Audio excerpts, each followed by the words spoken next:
Hey there, it's Bill Chambers. I met Tracey Barnett quite a few years ago at a festival in Western Australia.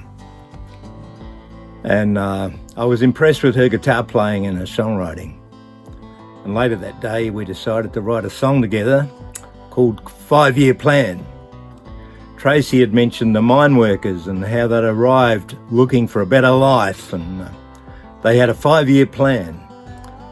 But eventually, with time passing, those dreams gradually faded and left many families devastated and divided by circumstances and great distances. Tracey recorded the song in Western Australia and she sent it to me, and I added some guitar and bass in my own studio on the East Coast, and it's actually come together pretty well. I'm very proud to be part of this project with Tracey, and looking forward to working with her again soon. So 5 Year Plan was, I guess, a bit more of a typical arrangement. The percussion elements were quite simple, just a stomp and tambourine, and Tracey's guitar part and vocal part. And I guess the idea of this story about the FIFO worker, which Tracey will tell you a bit more about. But I think Bill was a perfect choice for this because he kind of, I guess, has that real connection with Australia, and I think there's something special about him being able to sing in on a song like this. It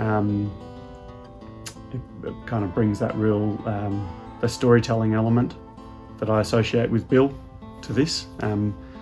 And then I guess Bill's put some great guitars on, a Telecaster and a bass part, and then in the background there's an EBO guitar kind of loop, creating a bit of atmosphere to the song, and some harmonies, both from Bill, Tracey, and I think myself snuck one in there. But yeah, otherwise a beautiful, well, I guess a sad story, but a beautiful song telling it. So 5 Year Plan was, that's my very first collaboration. So it's something different for me and also kind of special. I really value Bill's friendship and look up to him as, one of Australia's great music icons. I believe, he's a very talented songwriter and incredible guitar player as well. So we kind of bonded on those two levels, and I still remember, God, it was so long ago that we started writing that song, and as what happens, we kind of had this skeleton idea and concept of the song whilst he was in Boyup Brook, while we were both at the Boyup Brook Country Music Festival. And then when the festival was over, life goes back to normal per se, and we were both like busy tour schedules and all the rest of it. And when I was doing the pre-production for this album, that was one of the songs that I sat down like, right, I'm gonna finish this song, whether we actually end up doing anything with this song or not. I feel like I really need to finish the story and know what happened to the characters in the story.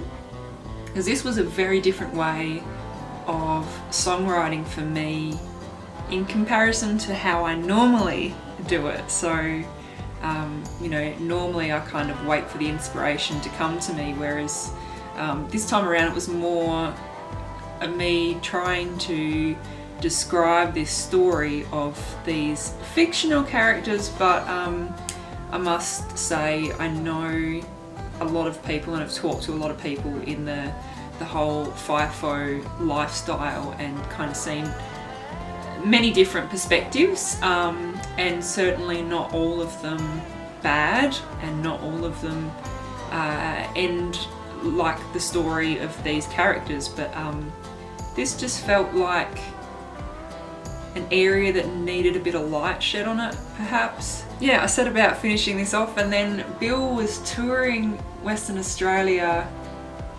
I think it was back in 2019, and I popped up at one of his shows and said, hey Bill, I finished that song 5 Year Plan, would you believe? I've got to get you to, if you'd like to, I'd love to to share it with you how I finished it off. And he's like, oh yeah, for sure, like jump up tonight during my show and we'll give it a crack and I'll hear it then. So during his show, I did indeed get up and shared the song, and like quickly Bill was like, bang, yep, I remember the basic structure of this song.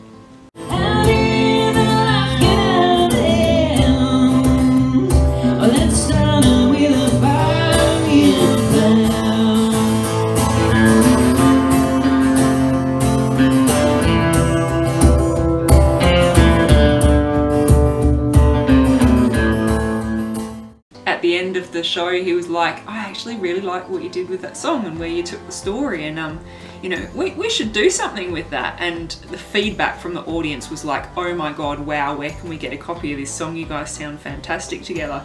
So all of those facets combined kind of inspired me to go, you know, right, I think this is time. I think it fits with the album. We tried to line up time in the studio with James Newhouse together, but again, back then when we could tour, we were both kind of had hectic schedules and it just didn't quite line up. So easy enough with technology, we just shot the files over to Bill and his studio, and he added these elements to it. Some I had spoken to him about this.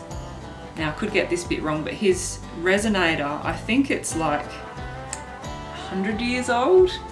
Please forgive me if I've got that wrong, Bill, but I know that he's got this really beautiful old guitar, and I was like, I'd heard the tone of that particular instrument anyway, and I'm like, I think that might actually fit. So he had sent through both a lead with that and he said, like, I hope you don't mind, but I did a little bit of both, a little bit of that and a little bit of the Telecaster, and let me know if you want just one of them. And I'm like, both of them just work so harmoniously together in this beautiful journey. So yeah, with what Bill added, it was just lifted the song to a whole new level. And yeah, of like all of the songs on the album, I'm really proud of how it came out, and certainly hope that Bill and I get the opportunity to perform it together live again sometime. It will happen, it's just a matter of when. Yeah. His money won't sustain them anymore. It barely keeps the wolf from the door.